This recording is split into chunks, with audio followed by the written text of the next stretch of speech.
दोस्तों, आज के वीडियो में हम बात करने वाले हैं कि कुंभ आखिर होता क्या है, कुंभ लगता क्यों है, कुंभ कितने दिनों पर लगता है, कुंभ कितने प्रकार के होता है और कुंभ हमारे बीच आता क्यों है। एक कहानी पूरे हम डिटेल से बताएंगे इस वीडियो में, तो आप लोग शुरू से अंत तक देखते रहें।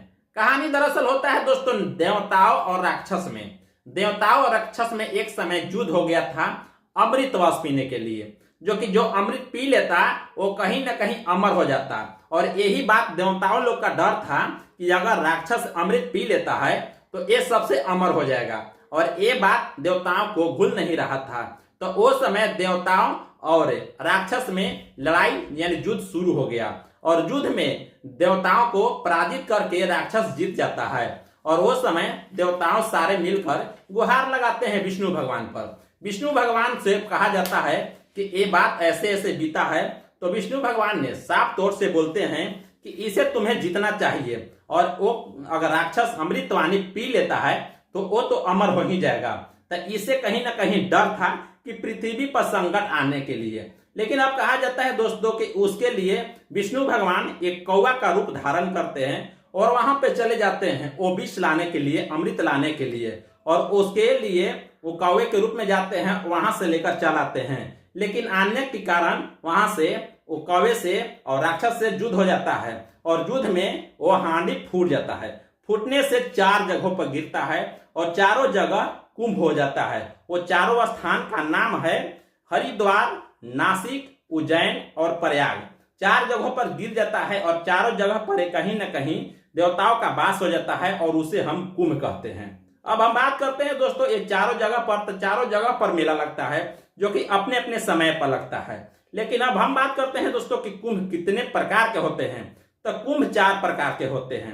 कुंभ एक पहला प्रकार कुंभ होता है जो कि हर 4 साल पर ये मेला लगता है, और वहां पे जाते हैं लोग, नहान करते हैं, स्नान करते हैं, पूजा पाठ करते हैं, और सारे पाप वहां पे धुल जाता है। एक मानना है कि नासिक में या हरिद्वार में या उज्जैन में या प्रयागराज में आप जहां भी जाते हैं इस मेले में, तो वहां पर नहाते हैं, तो वहां आपको पूरा यानी पाप जो होता है इससे धुल जाता है, और आप बच्चा हो जाते हैं, और वहां से आप पूजा पाठ करके चले आते हैं। ये हमको मानना है।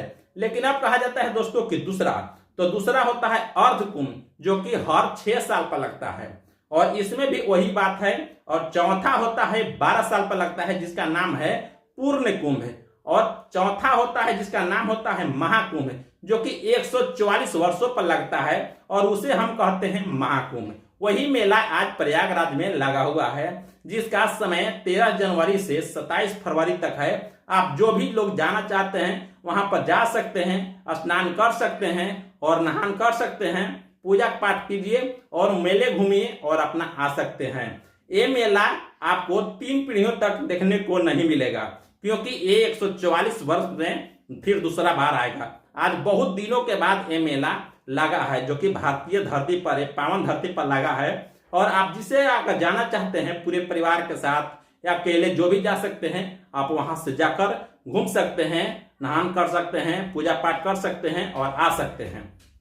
अब हम बात करते हैं दोस्तों, आखिर हरिद्वार हो या प्रयागराज हो, प्रयागराज को हम इतना शुद्ध क्यों मानते हैं। तो वहां पे कहा जाता है दोस्तों कि त्रिवेणी का वहां पे आस है। त्रिवेणी के मतलब यानी तीनों माताओं का आस है, जो कि गंगा नदी, जमुना नदी और सरस्वती नदी, ये तीनों एक में मिल चुके हैं, और ये से शुद्ध माना जाता है प्रयागराज को। उससे कहीं न कहीं लोग जाते हैं, वहां पर स्नान करते हैं, पूजा पाठ करते हैं और चले आते हैं, क्योंकि उसे शुद्ध माना जाता है।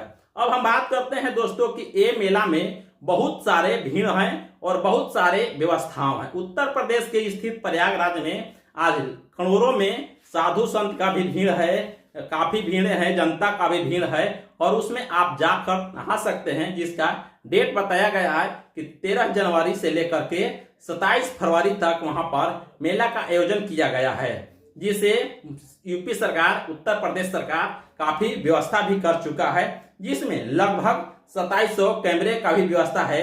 अगर कोई व्यक्ति का डर है कि हम भूल सकते हैं, घूम सकते हैं, तो ऐसा कोई बात ना है, काफी वहां पे व्यवस्था की गई है भारत सरकार द्वारा। अब एक आ जाता है दोस्तों कि कुंभ का हिंदी भाषा का है। तो हम पहला बात बता देते हैं कि कुंभ का हिंदी भाषा कलश है, जो कि कलश को हम पूजा करते हैं। ये रहा दरअसल कुंभ मेले की कहानी। इसमें आप क्या समझे कमेंट में प्लीज बताइएगा, और आप जाना चाहते हैं या कहां से मिलना चाहते हैं ये कमेंट में लिखिएगा। हम चलते हैं दोस्तों, ऐसे ऐसे लेटेस्ट वीडियो देखने के लिए आप लोग कड़क न्यूज से मिले रहें, और ऐसे ऐसे हम अपडेट देते रहते हैं।